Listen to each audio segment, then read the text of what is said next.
Mukunda jewellery మొట్టమొదటి factory outlet హనుమకొండలోనే అతిపెద్ద jewellery mart December 14న గొప్ప ప్రారంభం. నమస్కారం. విష్ణు పురాణం చెప్పుకుంటున్నాం. ఇవాళ రెండో భాగంలోకి వచ్చాం. బ్రహ్మ సృష్టి ఏ రకంగా జరిగింది, బ్రహ్మదేవుడు ఎలా భూలోకంలోకి వచ్చాడంటే సృష్టి క్రమం ఎలా ప్రారంభమైందో వింటున్నాము. ఆదివరాహ స్వరూపంతో విష్ణుమూర్తి భూమిని జలాలలోంచి ఉద్ధరించాడని చెప్తున్నారు. భూమిని సముద్రంలోంచి ఉద్ధరించిన తర్వాత మళ్ళీ బ్రహ్మరూపుడై సకల నదీ సముద్ర పర్వత ద్వీపాలను, సురాసుర నరపితృ లోకాలను, గరుడ గంధర్వ విద్యాధర పశుపక్షి మృగాది నానావిధ భూత సమూహమును మునుపటి సృష్టిలాగే సృష్టించి తగిన గుణరూప స్వభావ చేష్టలు కలిగించాడు అని చెప్పగా మైత్రేయుడు విని, గురుదేవ, బ్రహ్మ సృష్టి నువ్వు సంగ్రహంగా చెప్పావు, దాన్ని వివరంగా చెప్పమని అడుగుతున్నారు.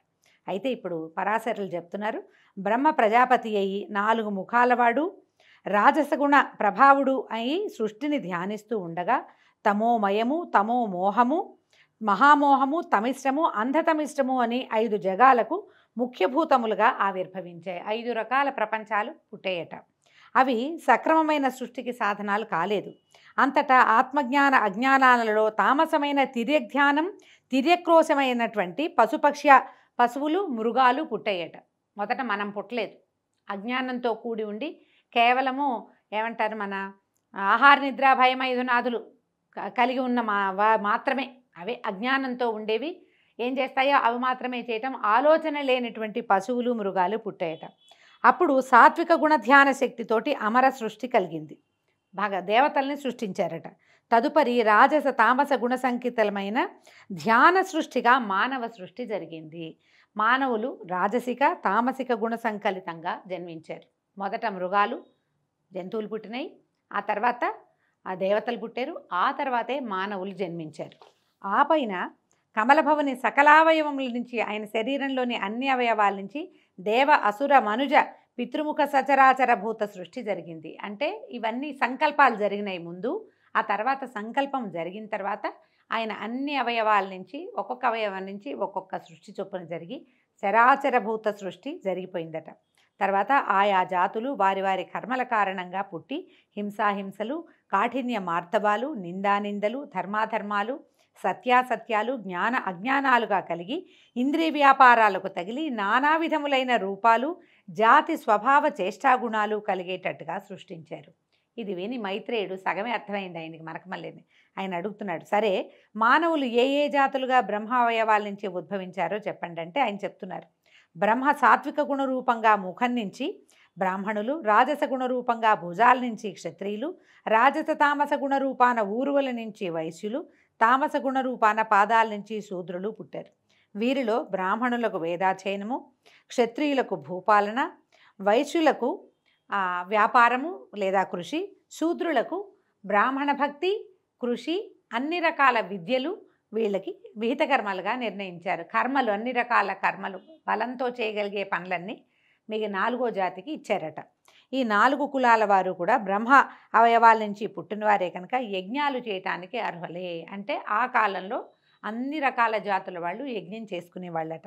యజ్ఞాల వల్ల దేవతలకు సంతృప్తి, సంతుష్టి కలుగుతాయి. ఆ దేవతల ఆనందమే ప్రజాభివృద్ధికి మూలం. కాబట్టి యజ్ఞాలు కళ్యాణకారకాలుగా గ్రహించాలి. అందుకనే మనకి కృతయుగం అంతా యజ్ఞాలే ఉండేవంటి, పూజలు కాదు, యజ్ఞమే ప్రతి వాళ్ళు కూడా చేసేవాళ్ళు. పాపకర్మల ఆలోచన లేక, దుర్జనుల పనులు విమర్శించక, ధర్మ మార్గం తప్పక, నింద వచ్చేటువంటి ఏ పనులు చేయక, ఇతరుల పొగడ్తలకు పొంగక ప్రవర్తించే నరులు సురలతో సమానులు. వీళ్ళు దేవతలతో సమానం. సరిగ్గా ఉండాలి ప్రవర్తన, నియమావళి అన్నమాట ఇది. ఇలా ప్రవర్తిస్తే మనం దేవతలతో సమానం అయిపోతామని. తాము చేసిన దానముల ఫలంగా మోక్షాన్ని మానవులు పొందుతారు. శ్రద్ధగా ఆచారాన్ని పాటిస్తూ ఎవరిని బాధించక, తాము ఎలాంటి బాధలు పొందక, నిర్మల మనస్కులై విష్ణుభక్తి పరాయణులుగా జీవించేవారు బ్రహ్మ ప్రత్యేకించి సృష్టించిన వారిని గ్రహించండి. తామస గుణంతో లోభమోహాలకి లొంగి, పుణ్యక్రియల ఆలోచన లేక, రోగాలకు చిక్కి, పాపపుణ్యాలతో నలుగుతూ పామరులుగా ఉండేవారుగా బ్రహ్మ కొందరిని సృష్టిస్తాడట. కొందరు పుణ్యాత్ములు, కొందరు పాపకర్మలు, కొందరు పాలకులు, కొందరు సేవకులు, కొందరు మాననీయులు, కొందరు సంపన్నులు, ఇంకొందరు దరిద్రులు బ్రహ్మ సృష్టిలోనే ఉంటారు. భగవంతుడే బ్రహ్మే అట్లా రకరకాలుగా సృష్టిస్తాడు. వీళ్ళు తమ తమ కర్మల్ని అనుసరించి ఇప్పుడు ధనవంతుడు ధనహీనుడుగాను, ధనహీనుడు ధనవంతుడుగాను మారే అవకాశం ఉంది. ఆయనే పుట్టిస్తాడు పేదవాడిని. పేదవాడు గొప్పవాడు అవడా అవుతాడు, అయిన వాళ్ళని చాలామందిని చూస్తాం కదా. అట్లాగే పుణ్యాత్ములు పాపకర్మలు అవుతారు, పాపాత్ములు పుణ్యకర్మలు అయ్యే అవకాశం ఉంది. కార్తీక పురాణం దీన్ని ప్రతిపాదిస్తుంది. అడుగడుగునా మనం అట్లాగే చాలా కుకర్మలు చేసిన వాడు మళ్ళీ ఒక పూజ చేసి ఒక పౌర్ణమి నాడు దీపారాధన చేసి మళ్ళీ మోక్షాన్ని పొందాడని చూపిస్తారు. పరస్పరం ధనకాంక్షతో పోరాడే వారికి తగిన చతురంగ బలాలు, పురాలు, వాహనాలు బ్రహ్మ సృష్టి విశేషంగా తెలుసుకో. ఎప్పుడూ యుద్ధాలు చేసే వాళ్ళకి వాళ్ళంత జనం ఉంటారు, వాళ్ళ దగ్గర జనం చేరుతూ ఉంటారనమాట. మానవుల జీవనానికి ధాన్యము, పప్పు దినుసులు, గో మహిషాలు, నివాసాలు, ఫలవృక్షాలు, తిలలు, పెసలు మొదలైన పదార్థాలు కూడా బ్రహ్మదేవుడు సృష్టించినవే. ఇలా సృష్టించిన పెంపులేని సృష్టి ఉండటం చూసి బ్రహ్మ ఏం చేశాడట, ఆయన మొదట సృష్టించిన గుంపే ఉన్నారు, మళ్ళీ ఏమి జరగటల్లా, ఎలా ఉన్నది అలాగే ఉంటుంది. ఈయన అది పెరగటం లేదని తనతో సమానులైన ప్రజాపతులను సృష్టించి లోకమును ప్రజా సమృద్ధితో చేయాలని సంకల్పించి నవబ్రహ్మలను మానసిక సృష్టిగా రూపొందించాడు. ఈ నవబ్రహ్మలు ఎవరు?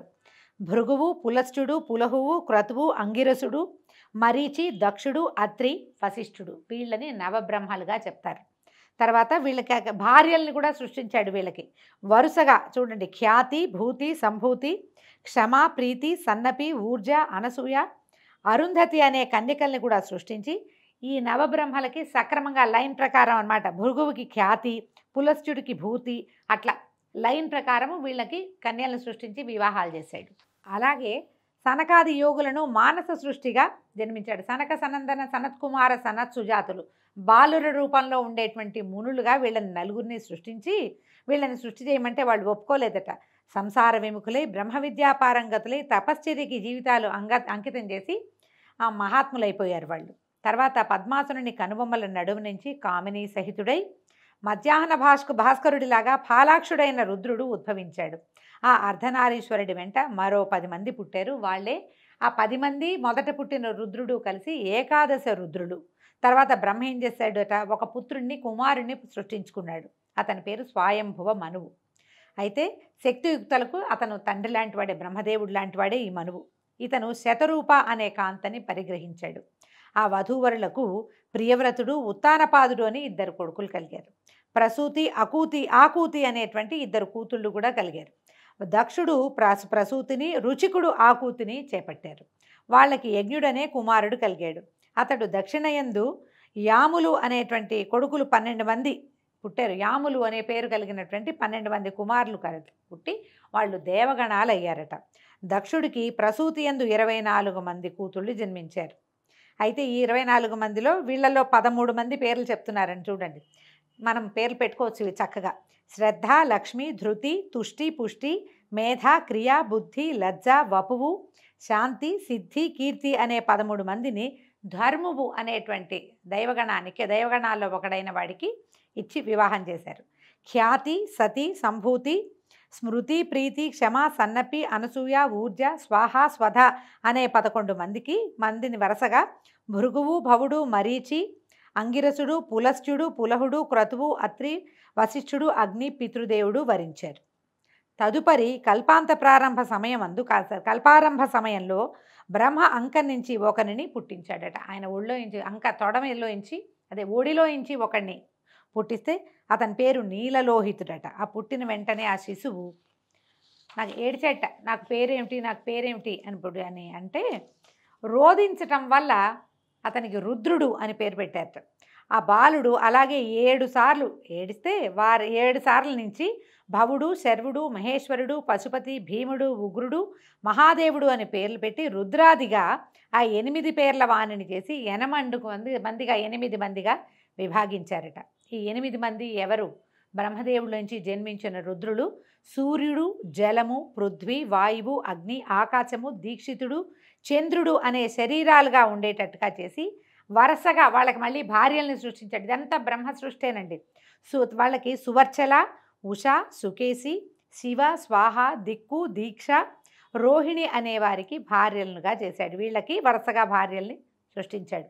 అష్టమూర్తి అయిన రుద్రునకు మేనకా హిమవంతులకు జన్మించినటువంటి ఆదిశక్తి పరమేశ్వరి గౌరీ సతిగా ప్రస్తుతి పొంది భార్యగా అయింది. మొట్టమొదట అయినటువంటి రుద్రుడికి సతీదేవి భార్య అయింది.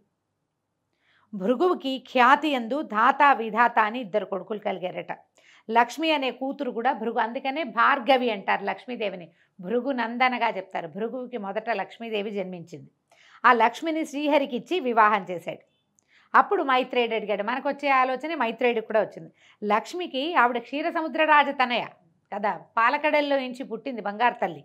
అయితే మీరు భృగుపుత్రిక అని చెప్తున్నారు, ఇదేమి వింత అని అడిగితే ఇప్పుడు ఈ సమాధానం చెప్తున్నారు. మైత్రేయ, సర్వభూతమయుడైన వాసుదేవుని మాయాశక్తి లక్ష్మీ రూపంతో అతనికి తోడుగా ఉంటుంది కనుక లోకాలకి సంపద కలిగించేవైన పరికరాలన్నీ శ్రీచిహ్నాలే అని చెప్పతగినవి. ఇంతెందుకు, లోకాలలో చరాచర భూతకోటి యందు అందమైన స్త్రీ రూపాలన్నీ లక్ష్మీ రూపాలే. దాన్ని మన అమ్మాయి మంచి కళగా ఉంది, లక్ష్మీ కళ అని చెప్తాం కదా, లక్ష్మీదేవి అలా ఉంటుందన్నమాట. పురుషాకారాలని, అందమైన పురుషాకారాలన్నీ హరిమయములనే గ్రహించు. పాలకడలిలో పుట్టిన రమాదేవి వాసుదేవుని దేవి అయి లోకంలో ప్రసిద్ధి పొందటం వేదవాక్కు.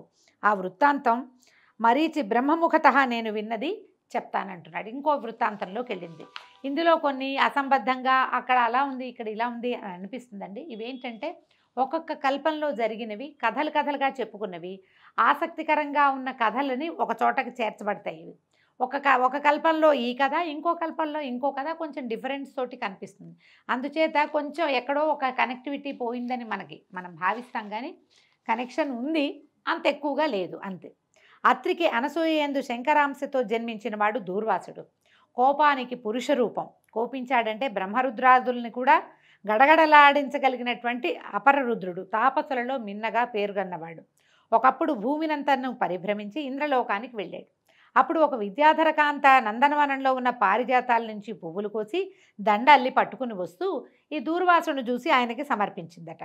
దూర్వాసుడు తన దండని తన జటలకు వేళ్లాడగట్టి విలాసంగా ఏనుగులాగా నడుస్తూ వస్తూ ఎదురుగా ఐరావతారూఢుడైన ఇంద్రుణ్ణి చూసి కొంచెం పక్కకి ఒత్తిగిలి నుంచున్నాడట. ఏనుగు వస్తుందని పక్కకి వెళ్ళాడు.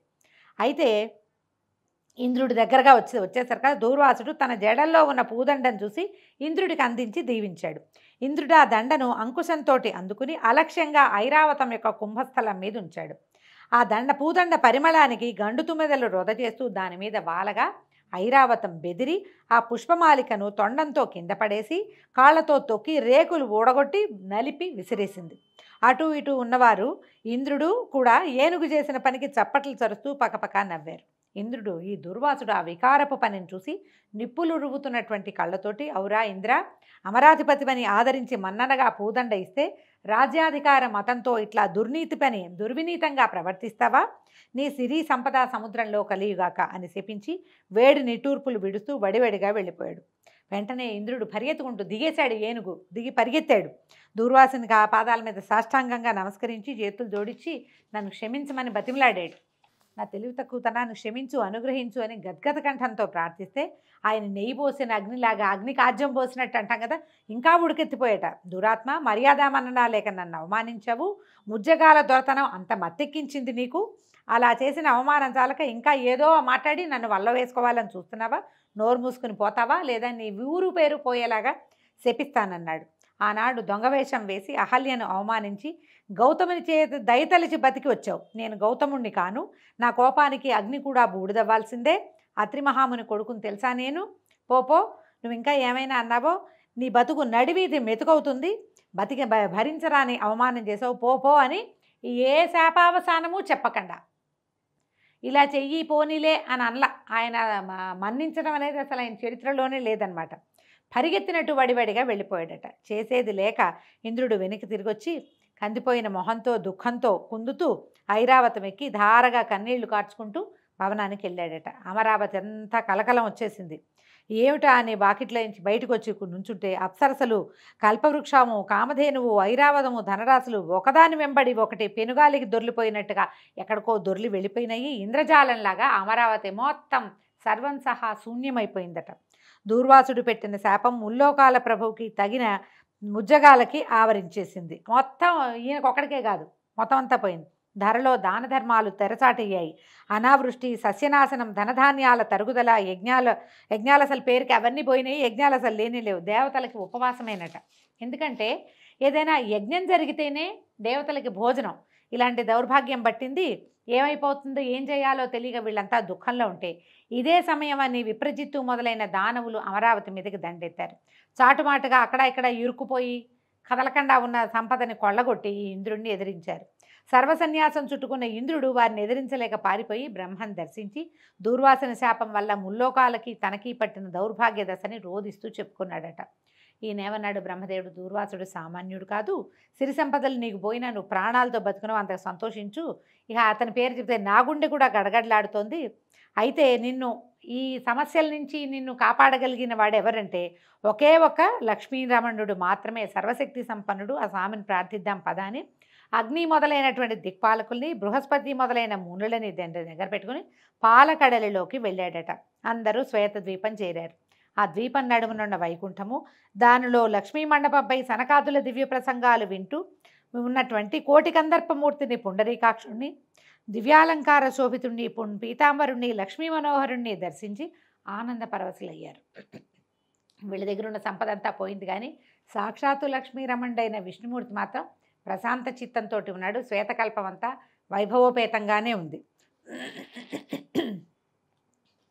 అప్పుడు ఈయన అడిగాడు, దేవేంద్ర ఏం వార్త, ఇంత చిన్నబోయినట్టుగా ఉన్నావు, నీ కళ తగ్గిపోయింది, బ్రాహ్మణ క్షోభ ఏదో నీకు తగిలినట్టు తోస్తోంది అని అంటే, అప్పుడు ఈ దూర్వాసుడు శపించడము, ఇంద్రరాజ సంపద అంతా నాశనం అవటాన్ని, ఇది ఎలా తప్పుతుంది, ఈ దౌర్భాగ్యం నుంచి తప్పించుకోవటం ఎట్లా చెప్పమంటే, అప్పుడు ఏం చెప్పాడంటే, వాసవ విచారించకు, నేను చెప్పేది వినమన్నాడు.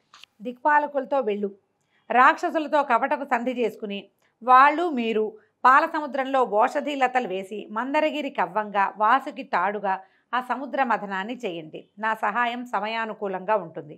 అమృతంతో సహా మహిత వస్తువులు, ముల్లోకాల వైభవానికి కారణాలైనవన్నీ మళ్ళీ వస్తాయి.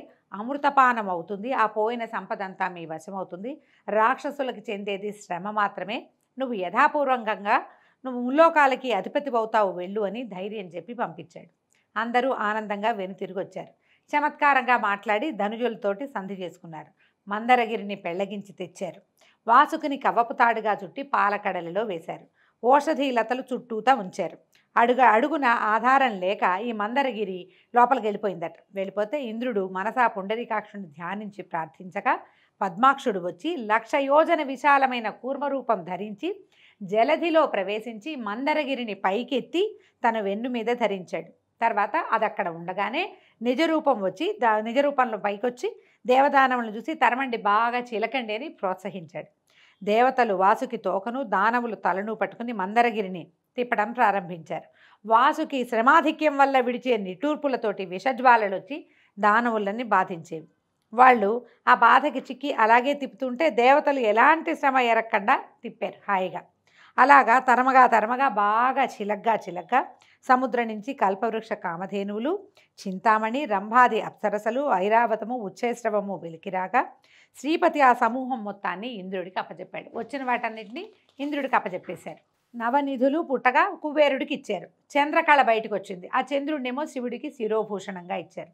ఒక కళ్ళు కొండ వచ్చిందట. దాన్ని దానవులు కైవసం చేసుకున్నారు. మనం సాధారణంగా వినలేదండి, ఇది కొంచెం ప్రత్యేకంగా కనపడుతుంది. భరించరాని విషం వస్తే దాన్ని సర్పాలు తీసుకునేవి.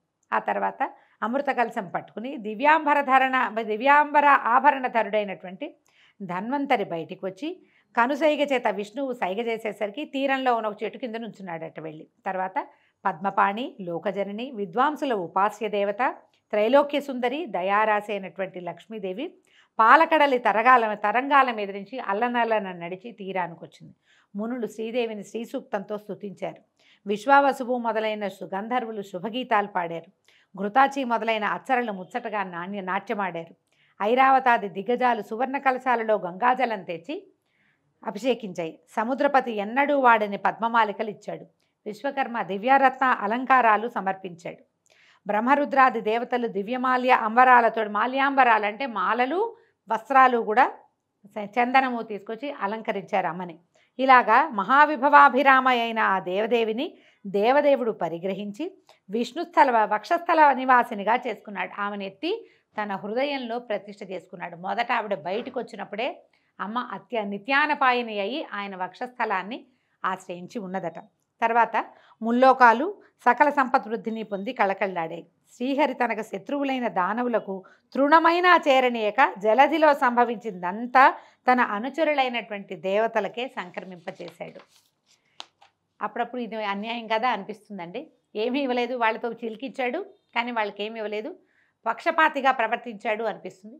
భగవంతుడు స్వపక్షపాతిగా ఉండటం మరి సహజమేనేమో, ఆయన సహజ లక్షణం అయ్యి ఉంటుంది. అంతలో విప్రజిత్తి మొదలైన దానవులు గుమికూడి ఉరికి అమృత కలశం తీసుకుపోయారు. దేవతల బికమొహాలతో చూస్తూ నుంచున్నారు. శ్రీపతి వెంటనే మోహిని రూపంతో దానవుల వద్దకు వెళ్ళి వాళ్ళని మోహ విభ్రాంతుల్ని చేశాడు. చిరునవ్వు, చిలికి చూపులు, హంస నడకలు, చేసంజ్ఞలు మొదలైన విలాసాలు ప్రదర్శించే ఆ మోహినిని చూసి ముగ్ధులైపోయారు. దానవుల మాట చెప్పనే అక్కర్లేదు. తమ వద్ద అమృత కలశం ఉందన్న విషయమే మర్చిపోయి పరవశులైపోయారు. ఆ అవస్థలో మోహిని వారి వద్దనున్న అమృత కలశం తీసుకొని పోయి దేవతలకు పంచిపెట్టింది. అమృతపానంతో ఇంద్రుడు రెట్టించిన బలపరాక్రమాలు కలిగిన వాడయ్యాడు. వజ్రప్రయోగంతో దానవులను హడలగొట్టగా చేసేది లేక దానవులంతా పాతాళానికి పారిపోయారు. మందర పర్వతాన్ని మునుపటి చోటుంచి వాసుకుని ప్రశంసించి పంపించి దేవతలు తమ స్థానాలకి వెళ్ళిపోయారు. ఆ తర్వాత ఇంద్రుడు లక్ష్మీకాంతునికి నమస్కరించి ఆ స్వామి కరుణ చేత ముల్లోకాల పాలనాధికారాన్ని పొందాడు. సూర్యుడు ప్రసన్న దీప్తిమంతుడై ప్రకాశించాడు. గ్రహతారక గణాలు యథాపూర్వకంగా వెలసిల్లాయి. అగ్నిహోత్రాలు దక్షిణార్చులతోటి వెలిగాయి. భూతకోటి హృదయం ధర్మజ్ఞానంతో విలసిల్లింది. భూమండలము అనావృష్టి దోషము, తర్వాత రాచ దురుసుతనము పోయి సస్య సమృద్ధితోటి ప్రజాభివృద్ధితోటి రాణించింది. అంటే ఈ సముద్రం చిలకటం వల్ల కేవలం దేవతలకి దానవులకే కాదు సమస్త ప్రపంచానికి కూడా ఈ లక్ష్మీ సమృద్ధి కలిగిందని చెప్తున్నారు. సకల లోకాలు సంపత్కరాలయ్యాయి. ఈ విధంగా లక్ష్మీ విలాసం వల్ల లోకాలన్నీ నిండుకుండలయ్యాయి. ఇంద్రుడు శ్రీకాంతుని అనుమతితో అమరసమేతుడై అమరావతికి వెళ్ళి సమధిక కళతో ధర్మ మార్గాన ప్రవర్తిస్తూ ఉన్నాడు. నిత్యము తనని ఉపాసిస్తున్న ఇంద్రునకు మహాలక్ష్మి ప్రత్యక్షం కాగా సాష్టాంగ నమస్కారం చేసి చేతులు ముగిచి ఇంద్రుడు ప్రస్తుతించాడు అమ్మవారిని. అయితే ఏమిటి, ఇదే మనం ఇంద్రస్తుతము, మనం నమోస్తు మహామాయే శ్రీపీఠేశ్వర పూజితే అని ఒక స్తోత్రం చదువుకుంటాం. ఇంద్రకృత మహాలక్ష్మి అష్టకం అది ఈ సమయంలో పుట్టిందనమాట. అందుకని మహాలక్ష్మి అష్టకం చేసుకున్న వాళ్ళకి లక్ష్మీ కటాక్షం సుప్రసన్నంగా ఉంటుందని చెప్తారు.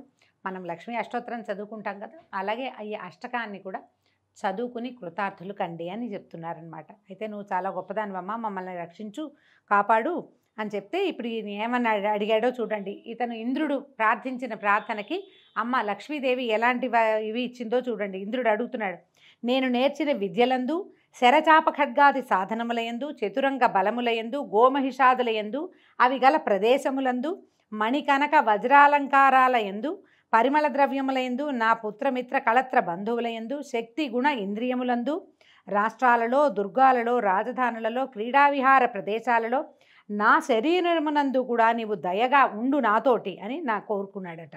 నిన్ను ఇలాగా నృతించేవాని ఎందు కొడుకుని చూస్తున్నంత దయతో చూసి రేయింబవళ్ళు కాపాడమని ఆ స్తోత్రంలో కోరుకున్నాడు. ఈ ఇంద్రకృత మహాలక్ష్మి అష్టకం చేసుకున్న వాళ్ళు ఇంద్ర సంకల్పం ఎలాగైతే ఉందో అలాంటి సంకల్పంతో అమ్మవారి యొక్క అనుగ్రహానికి పాత్రలవుతారని చెప్తున్నారు. ఈ విధంగా ఇవాళ 2వ భాగం చెప్పుకున్నామండి. రేపు ఉదయం మళ్ళీ విష్ణు పురాణం 3వ భాగంతో కలుసుకుందాము. నమస్కారం.